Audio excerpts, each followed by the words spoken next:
I want to do this thing differently. In that sense, we will show a short film, and then instead of me speaking and then questions, we will have a short film, and then we will have an interactive discussion, if that is okay by our chairman. Just please watch.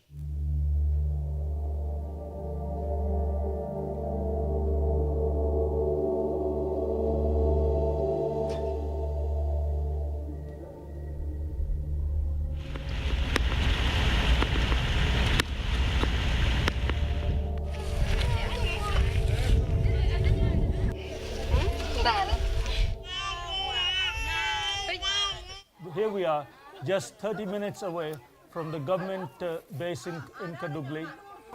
This is how they live. The little children, their mothers, hiding in a cave which is no more than a meter in depth, month after month now, for 2 years. What a way of living.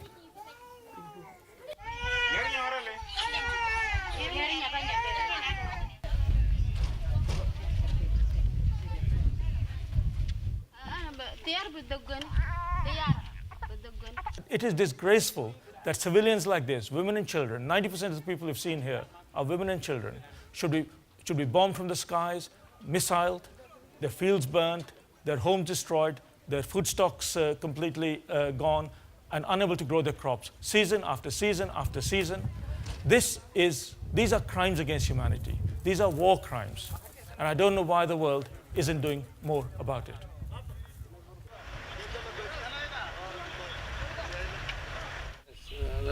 ده كلامنا الحقيقي، ده كلام الحقيقي اللي جعل المواطنين لفرار ايضا يدوم لهم الانشدال. ده الكلام انا قلته هو كلام صحيح.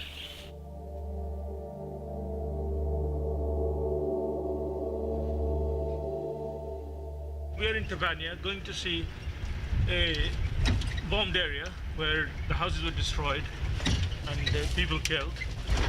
I hope we can talk to some survivors there. So you have seen the bombing take place? وضربوا لكن أنا جو جوب والله حصل شفنا بس بيت دهير ضرب 5 مرات.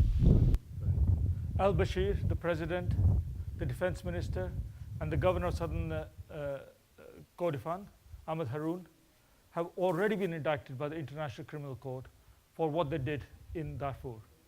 And here they are doing exactly the same things, if not worse, here in the Nuba Mountains. And you can see that their handicraft.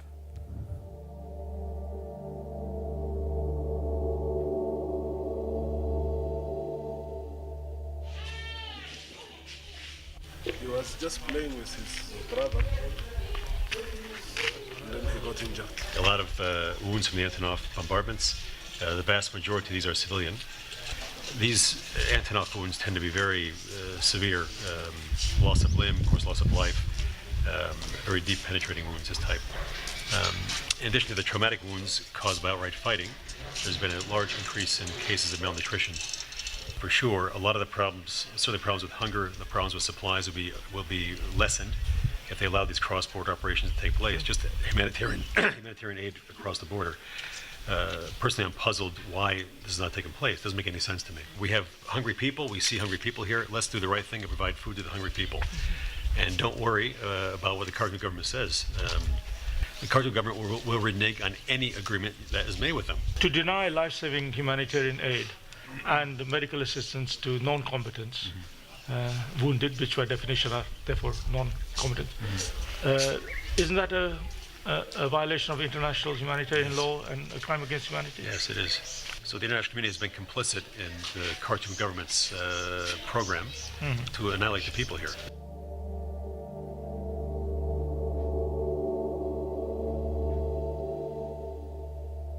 This thin blue line is the disputed boundary between Sudan behind me, that is the Nuba Mountains, and in front of me is the Republic of South Sudan.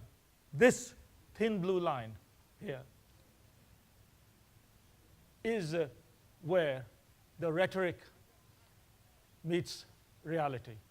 And I would like to invite all the people to come and visit and see for themselves what the human cost is of not only their inattention and inaction, but also their misconceived policies, which actually make the suffering worse. So the international community, the African Union, the United Nations, that has invested so much in the peace process between Sudan and South Sudan, must realize that all their efforts are in vain if they continue to neglect the people of the Nuba Mountains.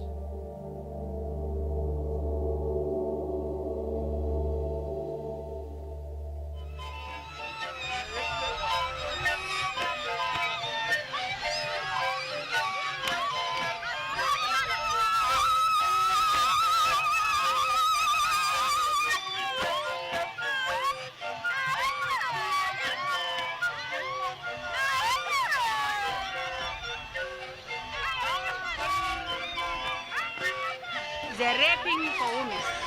This is started in Sudan where the war started. Where that Sharia is talking about that. No Sharia like that.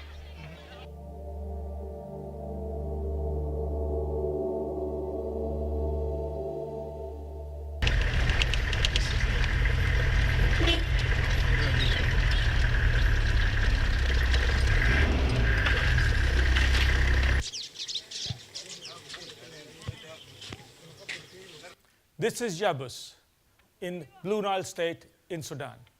At the New Year, as Sudan celebrated its Independence Day, and President Bashir himself celebrated in Damzin, the state capital, he sent his Antonovs to raise this neighborhood to the ground. This was an important market town. Markets happen here, there's schools, there's clinics, there's little businesses, and all that was destroyed at the turn of the New Year. A Happy New Year gift from the President of Sudan to his people. Tarap en melun ko sari tuata ni kan arka timu ta ka tene kan ko sari tuata timu upi ya ni ki yolu pe la tuma arka kudu moto arka to tiu ya pudu tas ka tene mbidi ko sari tuata.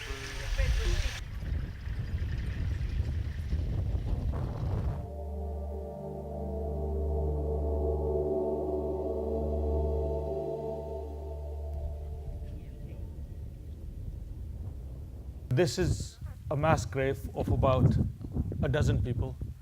On a clear, sunny day, February the 20th, 2012, there was a marketplace here, and the people going about their business could not hear the Antonov that came rumbling in. أنا بفكر وترى أقوم بيتانا من أقوله أقوم بيتانا ما بيعمل لنا حاجة لكن ترى قاعد بيعمل وبدقون أي وما عندنا فرصة هنا ناس مساكين ما في حاجة هي ده أنا ما بعرفه طبعا أنا زول مواطن وما بعرف حاجة.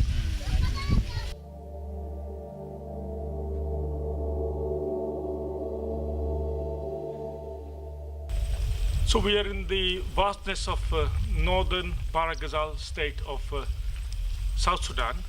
The conflict between Sudan and South Sudan has led to a highly militarized border just a few kilometers north of us. There can be no peace and stability across these two countries unless some of those border and other issues are resolved.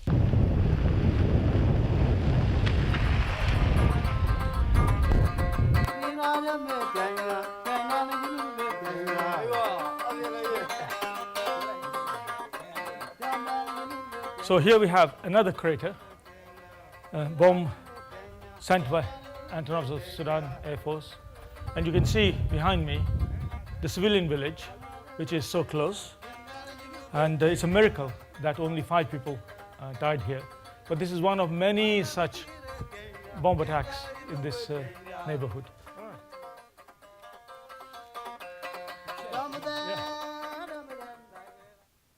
So this is the last day of our 10-day pilgrimage through the borderlands of Sudan. We've been to the Nuba Mountains. We've been up Blue Nile State. And we have traveled to the very border of Darfur. all these areas have one thing in common. Bashir's tactics are brilliantly simple. First, he attacks his citizens, the civilians, drives them off their land. Once they have fled, then his own people, the Arab tribes, come in and claim the empty land as their own. And what the international community aid efforts is doing is actually bolstering this strategy by not allowing people to remain where they are, join hands, employing the new technologies of communication and ideas, and help to sweep the genocidal regime of the land.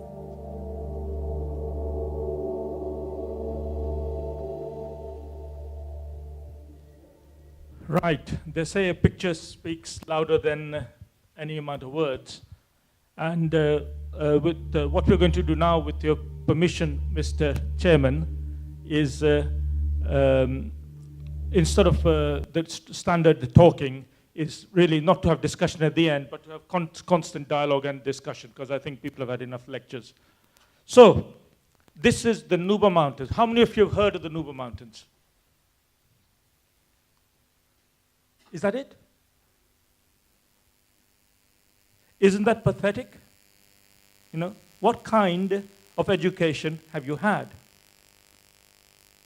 How can you claim to be cultural diplomats when you haven't heard about the culture of some of the oldest regions of Africa, where for at least 7,000 recorded years, these people in the Nuba Mountains have been going about their business, one of the most diverse places on earth. So I think any talk of cultural diplomacy is a sham, Mr. President, unless basic ignorances like this are connected. People talk about Darfur. When they describe Darfur, and we heard this morning about Darfur, I was the head of the United Nations in Darfur, and I witnessed what went on there. In fact, I was in charge of the United Nations system in Darfur at the moment in time. When you hear, can you hear me? Yeah. Yeah, okay, it's fine. When you hear people talk, how big is Darfur? Anyone? How big is France? Exactly. The point is, when you talk about Darfur, it's described as the size of France. When you ask someone, how big is France? Nobody says it's the size of Darfur. What does that tell you about culture? And what does it tell you about your biased, prejudiced viewpoint of your culture where you stand? You describe Darfur by comparison with France, but not France by comparison with Darfur. What kind of cultural diplomacy is that? What kind of worldview is that? Think. So imagine yourself in my position. I am the head of the United Nations. Do you know what it's like to be the head of the United Nations in the UN's biggest country program on the ground? How many staff did I have? Yes. Not you. You don't have to answer. You're too knowledgeable. You've heard me speak before. You aren't allowed to speak yet. Come on, guess, fast, please. Time is passing. 10,000. So, United Nations biggest operation on the ground in 2003. What was the big difference between Rwanda 2004 and Darfur 2003, 2004? You've got to be very, very fast, otherwise our time will run out and the chairman will tell me to stop.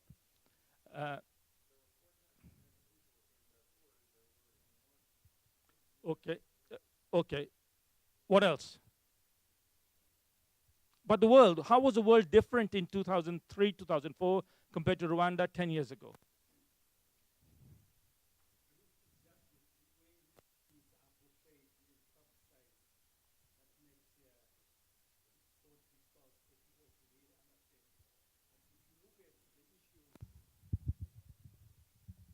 If you look at if you look at the issues, you would see that what was happening in Rwanda is lesser than what actually was happening in Darfur, but the publicity. No, you're right, but I had a much more simpler point. What you had in Darfur, 2004, is this. What you had in, you didn't quite have iPhones and Blackberries, but they were coming in. We had smartphones. We had emails. When General Dallaire sent his messages back to Kofi Annan at headquarters, telling him, hey, terrible things are going on in the darkness of Rwanda, how did he send his messages? How did he send his messages? Come on, please, fast, folks. React. We are communicating. You know, what kind of diplomats are you culturally if you can't even communicate? What facts? Facts. Facts. Telefaxes. What did I do as a head of the UN in Darfur in 2004? I had emails. I had smartphones. So the point is the Darfur genocide was the first genocide of the global media age. Never before in history, ever since genocides were invented as a description, and long before the word was invented, have we known so much, even as events were unfolding, communicated so quickly and so avidly. What did we say after Rwanda and Srebrenica? Never again.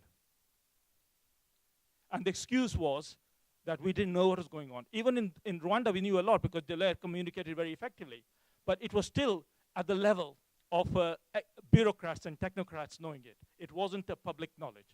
But in the case of Darfur, you know, the point is we were living in the 21st century, the first genocide of the millennium, the first genocide of the global media age. So what is the point of all this globalization, communication, diplomacy, and cultural revolutions going on around the world when we cannot even, when we fail so miserably? So now, having made that point, I want you to come with me. You think I'm going to speak to you, but you're going to speak to me. So you are the head of the United Nations. You are me. You've got 10,000 staff at your disposal. You've got a big office, the size of this room, this from there to there. This is my office. Imagine me sitting there. There's the Sudanese flag there. There is the UN flag there. There's big desk going from there to there. On this side is a big, nice coffee machine, gift of the Italian embassy in Khartoum to the United Nations chief because not good coffee. So I said to the Italian the ambassador, you know, get us a nice coffee machine for my office, will you? So nice coffee machine there. See, imagine this. Imagine this scene. And you're given information, you receive information about what's going on in Darfur. You travel to Darfur, you fly over it, over your aircraft. How many aeroplanes did the United Nations have in Sudan? Go on, guess, just random. 10? Yeah, probably about 50, 60. More aircraft at that time than South African Airways. So the head of the United Nations, me, had 10,000 staff, the world's biggest UN operation, Africa's biggest civilian air force at his command because we were doing food relief and other airlift operations in Operation Lifeline Sudan in South Sudan for at least 20 years, I think, beforehand. So the picture I'm trying to build up is that this is not some kind of hopeless little, capacity somewhere else. So now you're me sitting there, there, flags everywhere. What do you do with the information that you are getting from Darfur and from your own observations on visiting there, and you witness for yourself that you have ethnic violence going on? You fly over Darfur, and this one village is destroyed. You fly 10 seconds away in your aircraft. You go low, and the village is completely normal. Then you go to another village, and it's burning. Another village is destroyed across a region the size of France. And then you see water wells destroyed. You see irrigation systems destroyed. And on one visit, you actually see the Janjaweed attacking, and you swoop down low, and you see them actually running after women and children and as they run away from the burning villages. So you've got all this information with you. And you've got eyewitness accounts of people coming to your office, refugee reports, and so on and so forth, telling them about mass rape and so on. And when we talk about rape, we mean rape on an industrial scale. We mean rape where you're talking about women being lined up on the roadside, and then raped one by one by one, like a conveyor belt. And then community, your father, your husband, your brother, your rest of your community are watching while you're systematically raped. And this happens, you know, village after village after village. When you have all this information as a UN coordinator, what do you do? Madam, you're the UN coordinator. What are you going to do? I was just going to ask if you could clarify something, that rape is a tool of war, and why these women are being raped. They're being raped in order to destroy their people. They're being raped so that they can no longer be who they are. And oftentimes, quite frankly, their wombs are split open and then the children ripped from them. It's basically the community is being raped. It's got nothing to do with sex. Absolutely right. So now you are the UN coordinator, any of you. You're me. You're doing my job. What are you going to do? Fast, please think fast. Because, yes, good. No, come on. No. You are asking me questions. You know, you have to answer my question. Because you have to think fast. You have to, because even as you spend time asking these questions, another 5 villages have been razed to the ground. What do you do? Well, we need to have, people down there on ground. But also, the international community needs to be addressing you now. The international community, of course, it needs to be involved there. UN is, but, does it have all the support, from international community?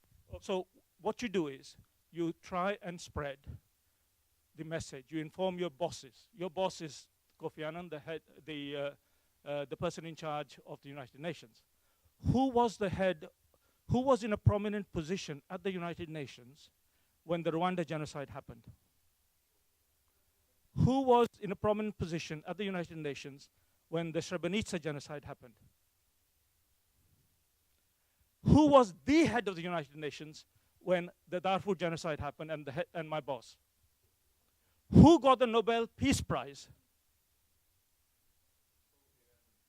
Now tell me, dear friends, tell me, my dear friends, are you surprised that genocides happen? And genocides happen again and again and again, and they will happen again and again and again, because there is no institutional accountability. It is when the words of the United Nations Charter start off by saying, we the peoples.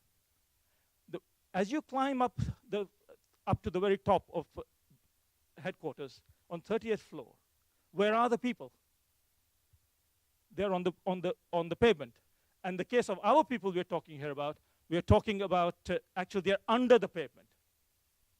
So the gap between the 30th floor and under the pavement in the drains is very high.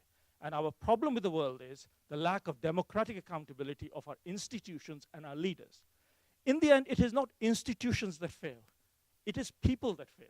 Because in the end, it is people who are leaders and are running institutions.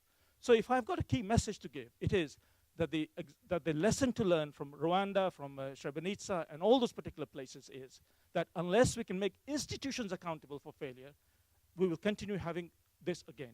Therefore, the message to you, to all of us, citizens, ordinary citizens, is what are we doing to make our global institutions subservient to the noble wills, noble mission and ideals of our institutions, as opposed to leaders occupying office and then using that office to actually maintain the status quo, as opposed to bring about change.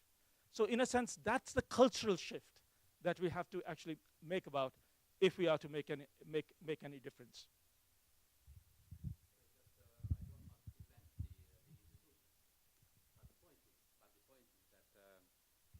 The institutions are paid by the member states.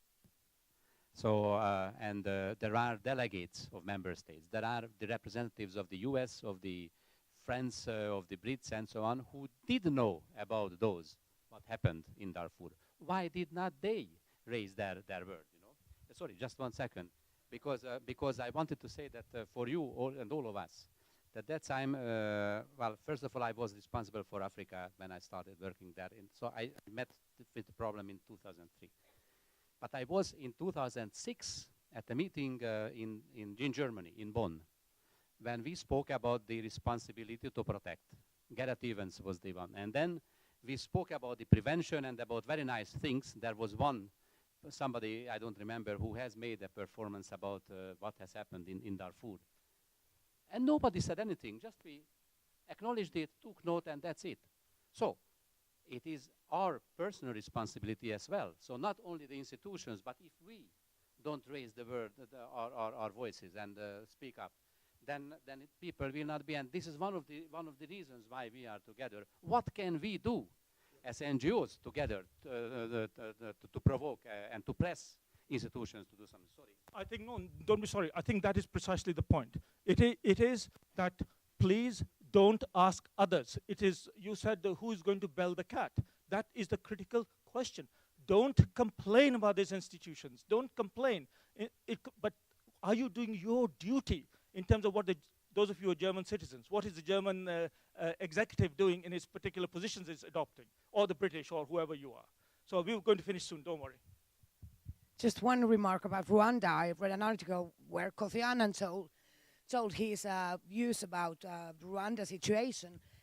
And he got reports from Rwanda saying that there are horrible things happening now.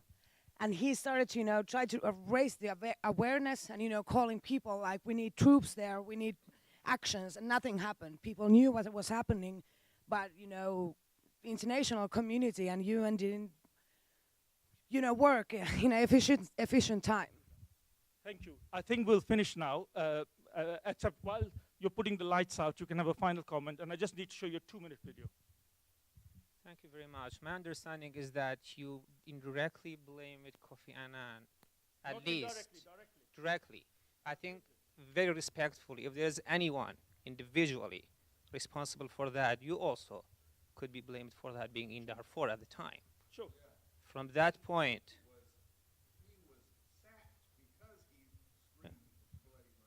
yeah, what could you have done to prevent that?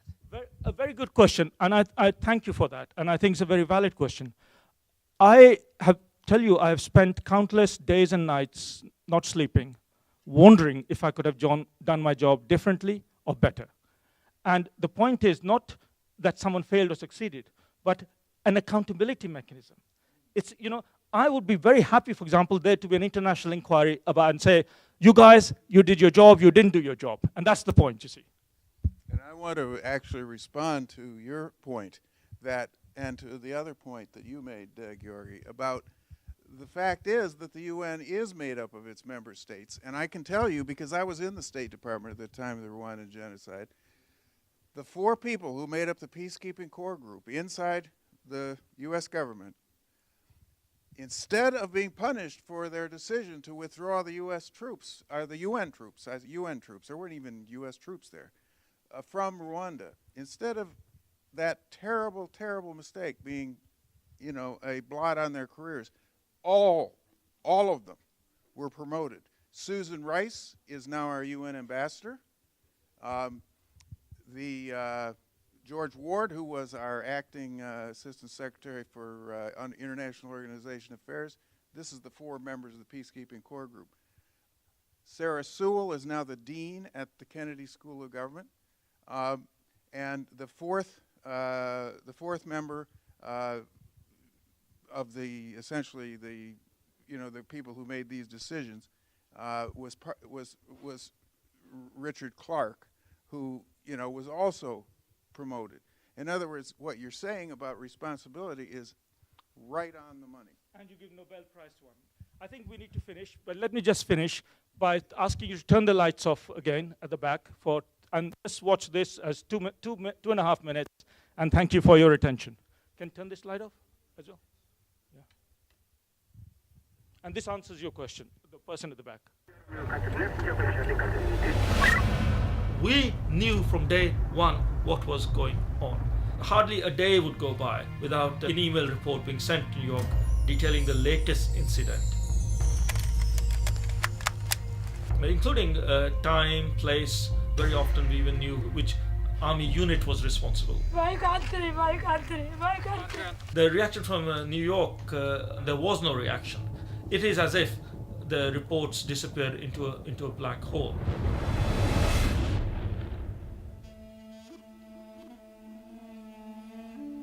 I've been unfortunate in somehow becoming a student of genocide.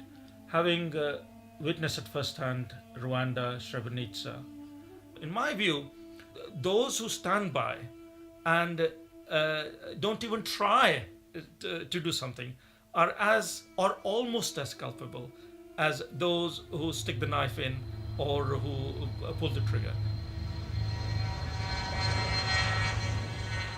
I started on a round of diplomacy, and every capital had access to intelligence information that I did not have, and yet they were doing nothing.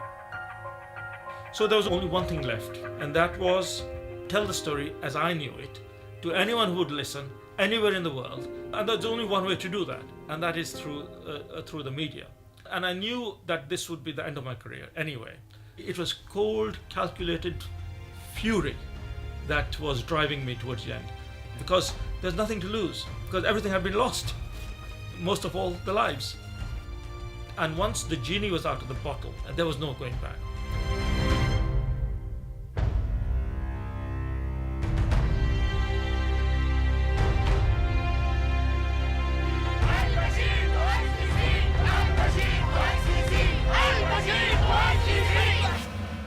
Not a single diplomat has been brought to account for the failure to act. In fact, many of them were promoted. When those who are in charge of institutions, charged with the responsibility to prevent and protect, fail in that duty, and there is no accountability for it, then the Darfur will happen again. And it'll happen again, and it'll happen again, and it'll happen again. The land around now is completely scorched, as you can see, and the country depopulated. This is scorched earth policy. This is ethnic cleansing. This is a crime against humanity.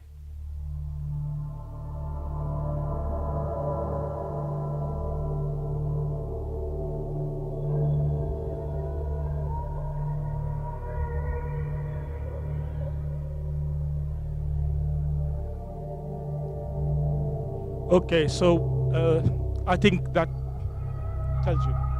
Thank you.